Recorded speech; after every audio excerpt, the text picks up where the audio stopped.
took me all of Sunday, still Sunday now, and Saturday night.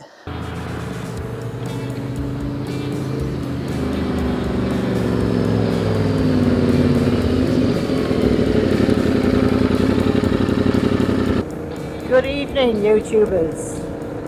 You join me on a summer's evening, a Sunday summer's evening.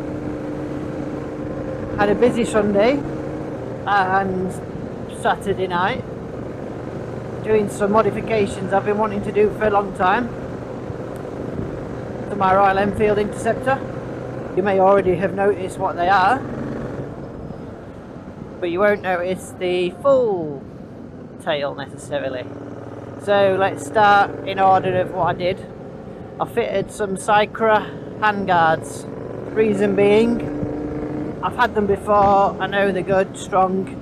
I like the shape of the shells. I know they're not really a roadster type thing, but I wanted something to keep the weather off my gloves. I always ride in summer gloves. I have got some winter gloves, so I do occasionally, but I really like to ride in summer gloves, so it's nice to keep the weather off my hands. So that's one thing they fitted. So this is the first ride since fitting them. I've also gone back to the original levers, which don't feel as comfy as the tech levers, but I'll get onto that in a minute. Nothing wrong with the tech levers, by the way, but I'll explain why I fitted these.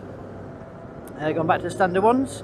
So next is a range of modifications. You'll notice my dials are higher up and aimed back towards me more than the standard setup. I've lifted this whole, in addition to lifting those, that's also had the effect of lifting my fly screen, and I've lifted the headlight significantly compared with standard. The other thing you'll notice, my ignition has vanished, and so this is the first time out riding since doing these mods. It feels remarkably different for some reason. I think these must make quite a difference in terms of just stiffening up the bars a bit. I suspect that's what it is. It just feels a bit more solid on the front end. Continuing, I had an issue fitting these. They come with a really nice bracket for this point here, but because of the trials bars I've got fitted, they're just not designed to have handguards. This side's all fine. All I had to do was add on a little plastic washer on both ends to make sure, well, mainly just for this end, just to make sure my throttle tube's cleared. That was dead simple, but this wasn't simple.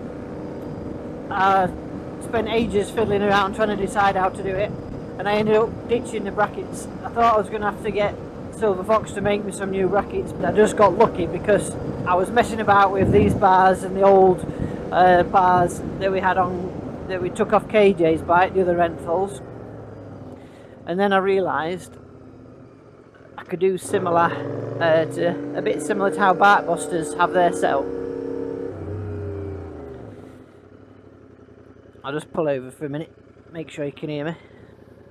Yeah, it's a bit similar to how Barkbusters do theirs. So what I've done is I nicked this second set of clamps off of the bars that KJ had, the ones that we're no longer using because we put the Royal Enfield ones on hers, so I could keep my brace, and then I used the ones off mine and then made these brackets here so I could get the right angle to get those to bolt, because like I say, the other ones there was no way of getting the angle at all, so it was a real pain. What a lovely summer's evening. Just show you my mods with the helmet cam initially, and then I'll crack out the better camera for a bit more detail. So as you can see, I've lifted the headlight considerably. These brackets were something like, basically this was more to somewhere like here, so I've lifted it up by at least a couple of inches. I've not quite got my clearance as well as I did before I had this closer to this, so I might just fill that in a bit with some slightly fatter rubber stripping. I've also repainted this and redone my numbers because I had to take it all off. I had to take all the rivets off, and so this time I've done them black. And so the main ball ache with doing this whole thing, one is what to do with the ignition, because the ignition barrel and lock and everything fills so much room, which keeps the headlight really low, so you have to get rid of that to be able to lift that, unless you fitted a tiny little headlight. And then I've used the standard bracket. I cut it on the bits, left enough on it so I could bend it about to experiment, and then I welded it up and painted it in that truck stuff again just to give it protection. So folks, in addition to the modifications, also testing out some new mics, so hopefully this is successful. Be rather annoying if I get home and it isn't. So in summary then, again, what I said on the action cam, lifted the headlight up a long way, probably 2 or more inches, lifted the dials up to allow the headlight to come up, and lifted up this fly screen. That's one of the main things I wanted to do really. I wanted to get this fly screen up higher, sort of a bit more level with ease, to help improve the weather protection a little bit. I know it's never going to be a Honda Goldwing, but should just help take a bit of the wind pressure off my chest. So it's been a bit of a task to do this modification. It took me all of Sunday, still Sunday now, and Saturday night, plus the other night I started putting on these guards and made the brackets for those. Overall, I'm really happy. I've achieved what I wanted to do. I also wanted to pull in the headlight a bit, but as you can see, because the fork slope, it sort of had the visual effect of pulling the headlight in a bit anyway, rather than it being down here and hanging out more. So that's what I wanted to achieve. Give it all a bit more of a classic scrambler look, a bit like KJ's other Kawasaki, which you've not seen yet, an old Kawasaki scrambler. Dials are up higher, headlights up higher. It's the kind of look that I like. And obviously had to relocate the ignition, which has a huge barrel on it, to sort that, but I'm not going to show you that. They're not exactly perfect as to where I wanted them. I think when I welded up the bracket, it probably just pulled it a little bit one way or another, so they could have done with just laying just a touch flatter. A bit easier to see in the sun now because it's sheltered rather than having the sun shining down on top of them. I'm getting absolutely destroyed by midges, so I'm going to keep this fairly short. Also, just pointing out this tank bag, got it on my Krieger tank bag converter that I've had on since, not since day one, but I've had it on a long time, and I've got one on the Grom as well. But fitted this Northcore bag, 10 litre dry bag, super cheap, 14 quid I think, and then accessorised it with these carabiners, which are probably nearly as much or more than the bag, but really handy. Used this round Ireland, carried all the camera gear and some tools and stuff, and then I had the tool roll bolted onto the, or fastened onto the back of the Krieger. So just wanted to point that out. So let me know what you think of the modifications.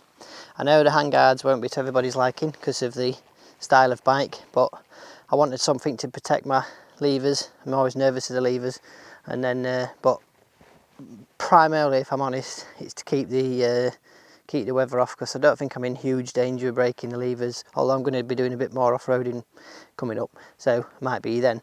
Other point I was going to get onto, put on the standard levers again, reason being the tech ones are slightly longer. Danger of, I think, one side, clutch side or something, of fouling the handguards. So that's why I've gone back to standard. I like the appearance of the standard better, but it doesn't really matter because you can't see them behind the handguards anyway. But I much prefer the feel of the tech ones. I don't like how far away the brake one is on standard, so I have the tech one in quite a bit. So I think that's one of the reasons why it feels a bit odd, just or a bit different now riding it. So I've gone back to them standard levers. I much preferred the feel of the tech ones. Hopefully somebody will come out with something that looks like the standard ones, but with a bit of adjustability and just a little bit shorter. Let me know what you think, if you've got any queries or questions. Something else that I've been toying with is a front rack, but I don't really know how that'll work. And in fairness, I can almost use this like a bit of a, if I had a roll mat or something, I can pop it across there. But anyway, that's for another day. So hopefully my audio's improved. I should have been filming this the other way around so you've got the view. Let me do that. I've been working hard on these mods and I've been wanting to do this for ages, lift that headlight up. I just wasn't happy with the look of it before. And also weather-wise, wanted just to see if that'll help take a bit of wind and weather off my chest. Thank you for watching. If you're not already a subscriber, please subscribe. And if you like the video, give it a thumbs up. Hopefully we'll have some island footage coming soon. See y'all later. A little update on the handguards. As you can see, the sun's going down. There's a chill starting to set in. I've opened my zipper and I've only got a t-shirt on underneath. there's no liner in this jacket. Oh, I took the liner out. Just took note then on faster road that wind isn't going up my sleeve, so that's a definite improvement. I noticed cruising around Ireland that I was getting quite a bit of wind up my sleeves because I don't wear gauntlet gloves, like I say, I just wear these summer ones. So that's definitely helped improved, and hopefully in the rain should deflect most of that. So between those, my wing mirrors and this should keep a little bit of weather off me.